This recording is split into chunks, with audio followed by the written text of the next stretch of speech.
This is going to be the closing session of this conference. I think you agree the time is flying. We have been discussing so much, and I would like to invite two colleagues on stage to deliver this closing session. One would be Niklas Stentoft Mogensen, who is the chair of Fritt Forum, and Christina Birke Daniels, who is the director of the FEPS Nordics. So if you join me on stage, we can have a nice conversation with the audience. Hi, yes.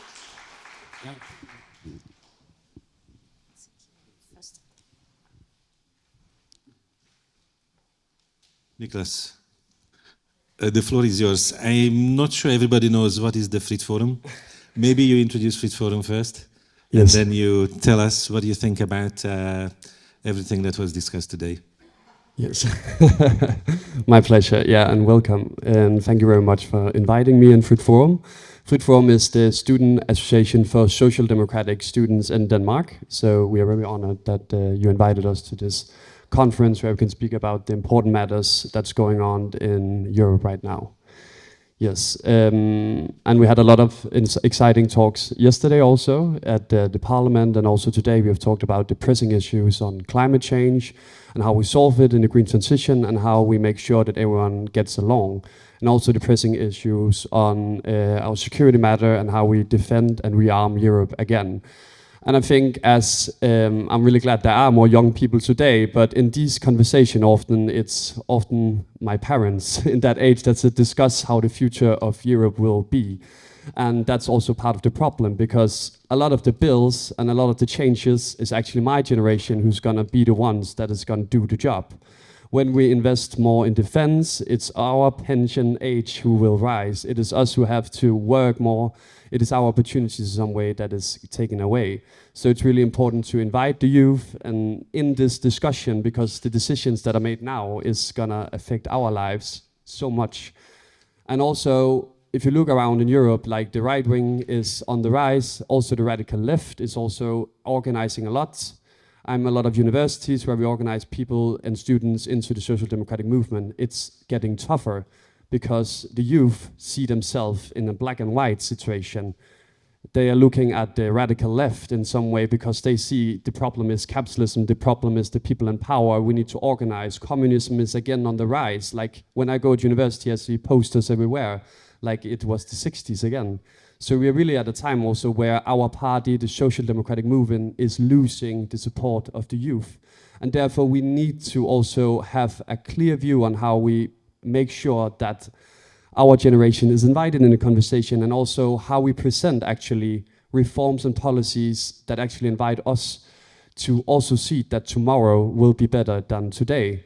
And that's often not what I see right now. It's a dark scenario we're looking into. There's war on our continent, situation in Gaza, the climate crisis, and a lot of the things happening right now. Also a lot of European countries with high unemployment rates for young people, especially in Sweden, where 20% of the young people don't have a job. So we also need to focus on how are we creating a future and a narrative that also benefits the young people in these discussions, because we want to take responsibility, even though that a lot of media and politicians often portray my generation as someone who is snowflakes, always whining about things. But we actually want the green transition. We want to defend Europe. We want to stand on this beautiful continent that has given so much, and we still want that to be the beacon of hope in the world. So one thing I will give to you is invite the young and my generation in the conversation. Because if we don't have my generation invited in, and if we don't support the policies that we do right now in the EU, then it doesn't matter, actually, to say it quite simple. So, yeah. Thank you so much.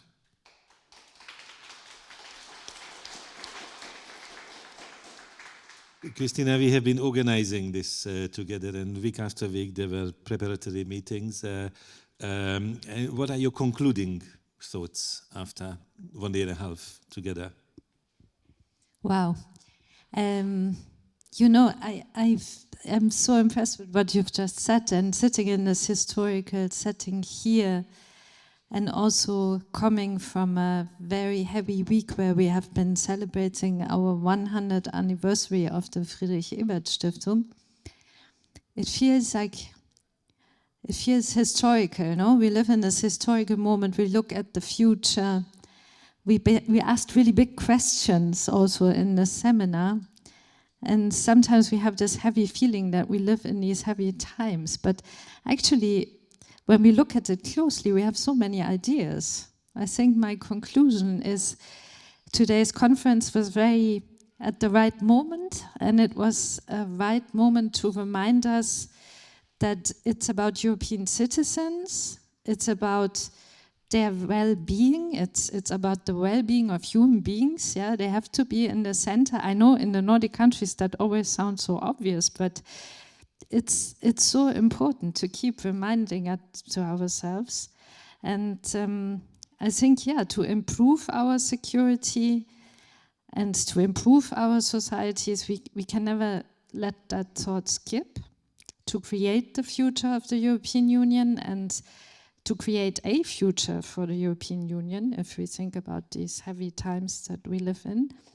Because after all, it is the EU's, and that has been said also today, it was the essential mission to protect people, to ensure that they can live democratic, free and prosperous lives. No? In the last session, we also heard a lot about how we have to change that. And I admire the discussion culture in the room here. I saw really that our thoughts came together, that there was like a flow to the seminar. And I think the Danish presidency, this ambition to have a strong Europe in a changing world, where the well-being is not only measured with GDP, but it's really measured on the improvements of the lives of people, how safe young people feel, how secure families feel in these turbulent times, and how fair this green transition can be in our everyday lives. I think that's a big ambition, and I'm really glad that there's so many people working on it to make it come true. And for me, the kind of red line that has been drawn out and the main lesson from this Nordic experience is that it is really about social cohesion, because social cohesion makes this kind of resilience. When we have resilience in our societies, we can be stronger, and we can be more, we can look hopeful into the future. And I think all these panels that we had that gave us ideas about how we can create that and how we can protect it. And I really thank FEPS for asking us to come in. You did most of the work, really. But it's been a great journey, and I promise that in Friedrich Ebert Stiftung, and I'm sure in FEPS, but also with all of you and our partners in Denmark, we will keep working on this. Because I think we have a model of well-being, we have the Nordic model to inspire us, but we have a European model of social and societal well-being, and yeah, that's also why the far right doesn't like us. And yeah, so that should make us want to fight even more for it.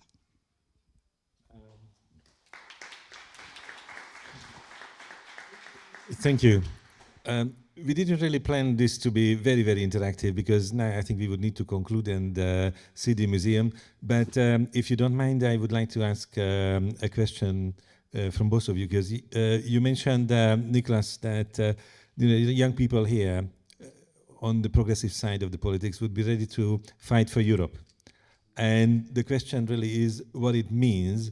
At the start of the conference, I think you were not yet here, we also mentioned that there is a kind of European momentum in Denmark.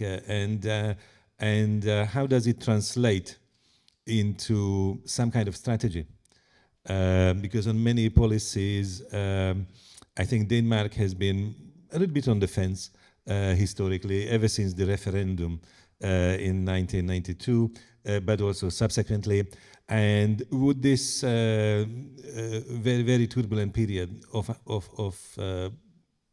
our time unleash some kind of new dynamic in this integration, or you think otherwise? What would be the new generation's need or demand in this regard? A really good question. Thank you for that. I think it's really important to understand, as I also said before, that the young generation wants progression. They want better life. Like we have a housing crisis, climate crisis, unemployment crisis, a lot of things. And as I said before, that the belief in the future is not there anymore. And when I look at my peers and my students' eyes, like we discuss, should we have children? Where we're gonna live? What about a job? Like, okay, but then the world is doomed in 20 years. Like that's the discussion we have. It's not like hope for the future. And what I say and what the social democratic movement and what we actually can deliver for the young people to actually inspire them to be even more involved in this battle is actually coming with policies that actually have some future and positive effects, like that we actually look forward and actually present a scenario and a future where young people actually can have good lives and that we can eradicate all that nihilism that is spreading in my generation. And if you see at the extreme left, it's, Greta Thunberg who's sitting and being angry all the time. And if you look at the far right left, the right wing, they are like angry all the time. Like it's their immigrants' fault, it's everyone else's fault but them. So I think it's about creating a new narrative. And there I think the Social Democratic Party has that perfect situation because we see the world in colors. We don't see it in black and white. I think all the panel discussions here seeing like all the different things, like it's not easy with the green transition. It's cooperating, it's talking with different people and like actually finding solution. It's not just saying meat tax and then job done. It's not just kicking all immigrants out, job done.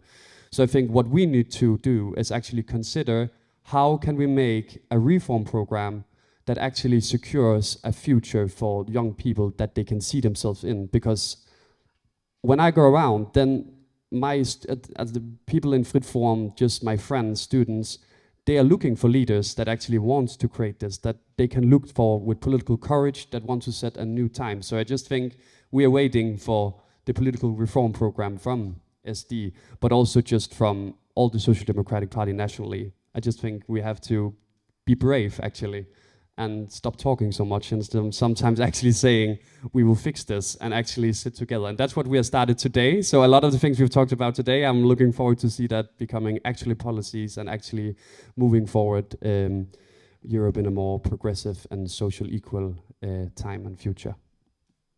Thank you very much. We start fixing in 10 minutes. We have a few minutes to talk. Christina, you mentioned that the North continues to inspire. And our president, Maria Jo Rodriguez, she also alluded to this when she mentioned the pillar of the social rights, that it was very much written under the inspiration of the Nordic model. And all this analysis of the different models is thanks to a great Danish sociologist. The name is Gösta Esping Andersen. You know him?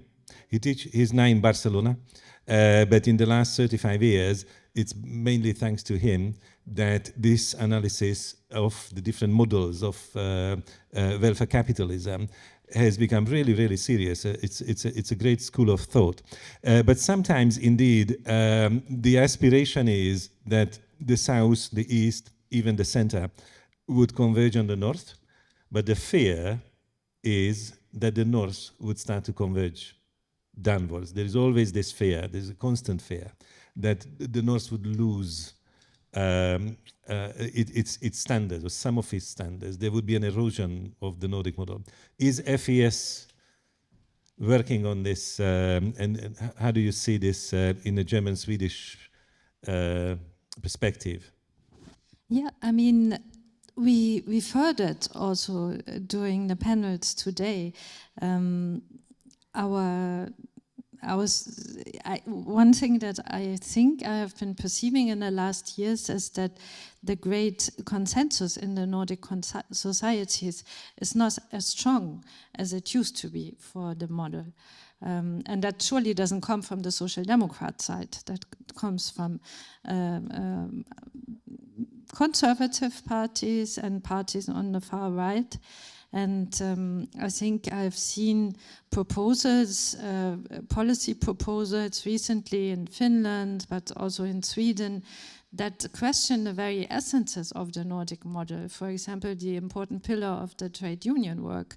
There are some far-reaching proposals of the foundation of the Sweden Democrats together with the employers think tank that question the model of how trade unions are financed in the future in Sweden, and that goes quite profound, I must say. That is for me it's something we would like to, and we have been looking into, we will be looking into and further explore. But I think some of the proposals, especially that come from the far right, they don't seem to believe in some of the essential pillars of the Nordic model. For example, that trade unions administrate unemployment funds. They want to put them in the state level and stuff like that. So, I think the model is under heavy discussion. That's just one instance, but we have only short time now, so I only gave one example. And we also see sometimes in Germany the discussions are very difficult, very tough. Also in our government, it's hard to explain how we always, as Social Democrats, believe in a consensus. We always want to have a consensus, especially since this is a very important government which cannot fail, because there's at the moment no alternatives, and it's always bad when you have to quote Thatcher on a panel with her. There's no alternatives. So anyway, but I think the discussion has gotten tougher about what politics do we want, and some things that we believed were fundamental pillars of our democracies, our social democracies. Some conservatives, some very radical conservatives, or some far-right politicians have very, very different ideas, not only in the United States, also in Europe. And you have to discuss these ideas, because we believe in a model, right? We believe in social democracy. So we have to tell what the difference is, what difference it will make to people's lives, and how we have the better idea.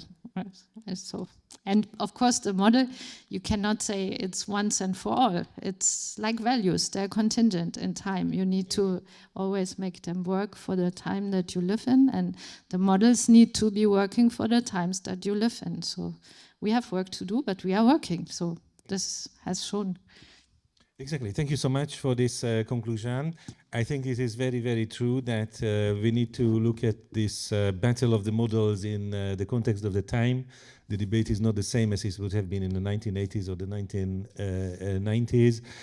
At the same time, what we witness is a kind of evolution. And it's not that something would just collapse and replaced with something else. There are always new challenges which require new solutions, and there is space always for policy innovation. Just to highlight something from the discussion earlier today, when Poul Nyrup Rasmussen was explaining the role of the civil society in completing the Nordic social model, where there are very advanced welfare states, strong social security. Nevertheless, there is room for further improvement and innovation, and civil society indeed can play an important role in this. If I connect it with the EU level, indeed, that's also one of the tasks of FEPS to contribute to a policy evolution. And this is a very difficult time for policy evolution, because sometimes the policy doesn't evolve forward. It evolves backwards occasionally. If you go down to the museum in the shop, there is a little patio, a little tiny garden with enormous sculpture of a Russian politician. I don't know if you have seen it. That's Lenin.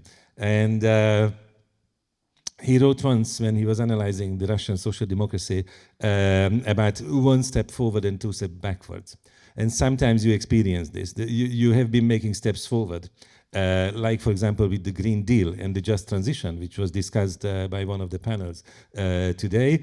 And occasionally there is a step backwards. The question is whether, if there is an inevitable step backwards, you can use the time for some kind of consolidation to preserve what is absolutely necessary in order to maintain an effective policy, and then also, in the meantime, prepare the next steps, which would be, again, forward when the political environment becomes more favorable. I think it is inevitable, like we did yesterday and also today, that most of the attention goes to the questions of security. This is the times we are living. Also, FEPS previously, honestly, we didn't pay so much attention to security because the interest of our stakeholders was elsewhere. The policy debate in Brussels was elsewhere. But now we publish a lot. In the back of the room, I should again advertise this, you still find the publications. If you don't want to take home publications, you can take home the QR code. And you can read all about this. But I recommend not only to take what you still find, but also to connect with us on various types of social media to remain up to date about the policy debates in Brussels, what FEPS is doing.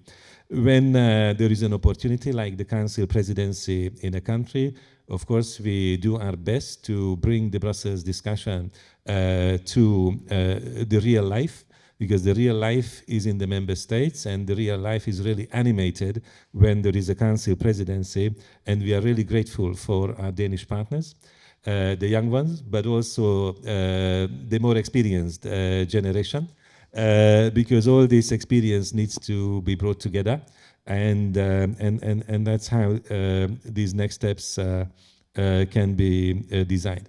I think this policy evolution also means that you don't just expand the spectrum of the policies you discuss, but occasionally put it into a new framing or reinterpret something.